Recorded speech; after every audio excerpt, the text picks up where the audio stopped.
Hey, it's Juan with Comic Nation TV.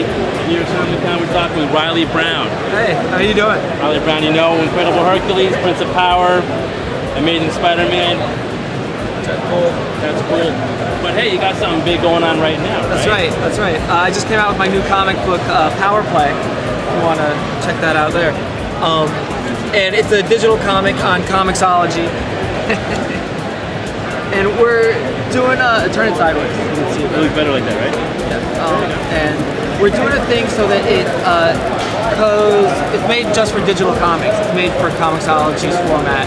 And so while doing that, there are certain things that we can do here that I can't do in print comics.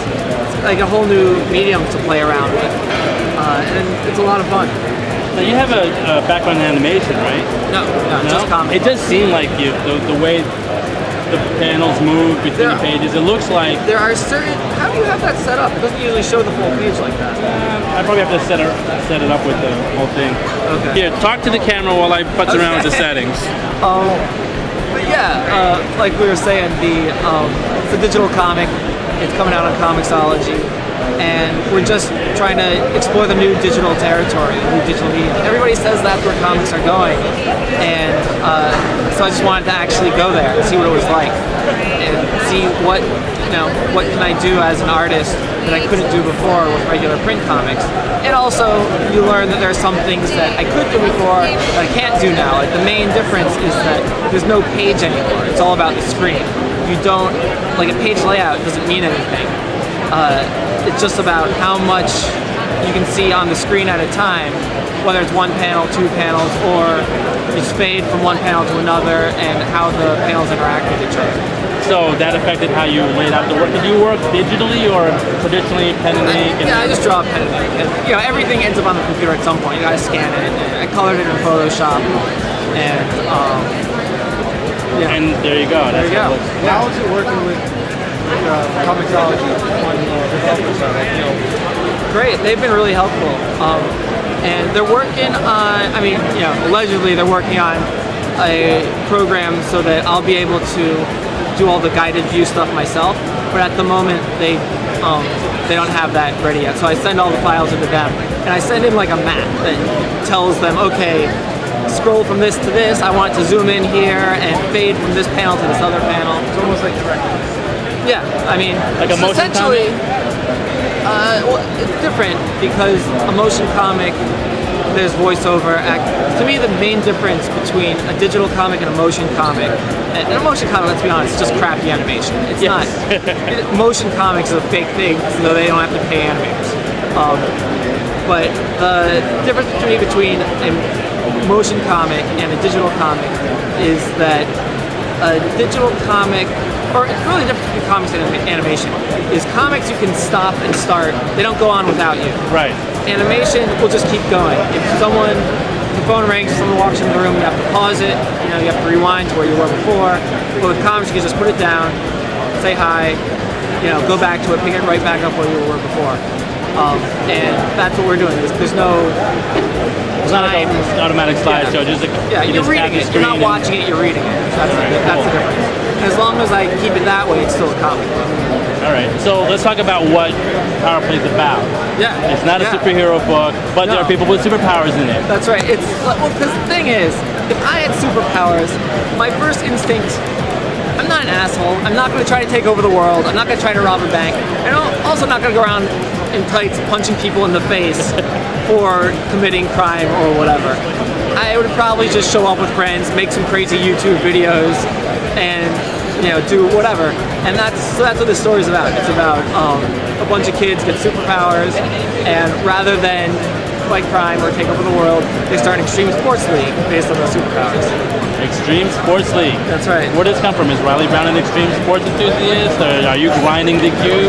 No, it's just what I was saying. It's just people having fun. It's just another way to use the superpowers and like the one that comes along with that, but without the superhero tropes, without the genre standards of this guy is evil, this guy is good. Oh, the good guy is not allowed to smoke or drink or whatever. In the first issue, the main character turns himself into beer and gets completely wasted. And then his friends try to turn him into gold. The main character's name is Mac, and his power is he can turn into whatever he touches, similar to Absorbing Man. Yeah. And so, of course, the first thing they do is try to turn him into gold to try to get rich. And that doesn't quite work out. And you go from there. Awesome. Great. And what are the kids? You got Ice Queen, Gowanus Pete. Gowanus Pete. We've got West Side Flame. There's the second issue is going to introduce a whole lot more characters that a lot of them are going to be a lot of fun. All right, cool. When's the second issue coming out? Not sure yet. Still kind of working on that one. Right. We want them to be about a month apart, Yeah. but indie comics are a lot harder than I thought they would be. You're balancing between your Marvel stuff and your indie stuff? Yeah, and right now I'm pretty much just doing Power Play. Okay. But I want to get back to doing Marvel stuff pretty soon. So. You hear that, Marvel? Yeah, get back to you. Maybe. If Marvel's watching this, maybe I don't want to go back to you so soon. We'll see what you offer. There you go. Play hard. I'm not giving it away. Yeah.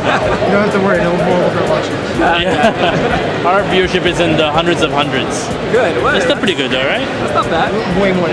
Oh yeah, it's even more than that. Awesome. So now maybe your name will get out there. Maybe you'll get some stuff finally. Hey, yeah. We're happy to help out. Yeah. All right, cool, man. So I appreciate it. Comicsology, Power Play. Right now is 99 cents. 99 cents for the first week, and then it goes up to $1.99. It's still a great deal for Check the it out, book. man. Right, Future awesome. Comics. Yeah, let me ask you Probably. that. So I don't know. what do you think about it? Like Just saying that. what is okay?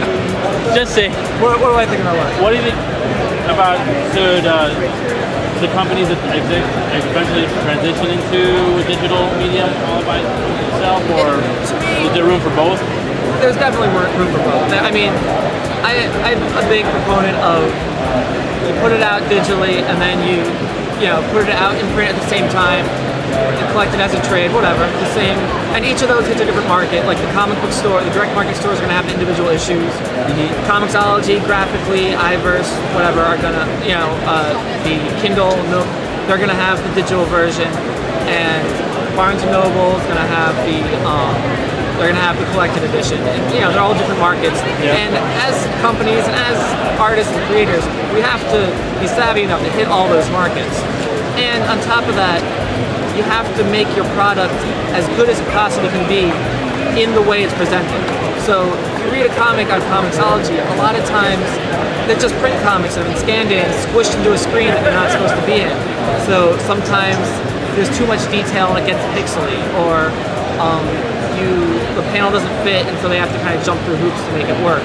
So I'm making the thing that works digitally first, then we'll figure out how to make it in print. So just see what's available over there. All right, and as independent artists go and creators, I think digital is the way to go to get their stuff out there. Could be. I mean, maybe. Hopefully. That's what I'm kind of betting on that. You're kind of like the pioneer. You're kind of like leading the charge. I'll let you know. Yeah. I might be the covered wagon filled with arrows on the path out west. I don't know. All right, man. Well, congratulations. Excellent job. Thank you. Thanks a Great lot. stuff. Thank you.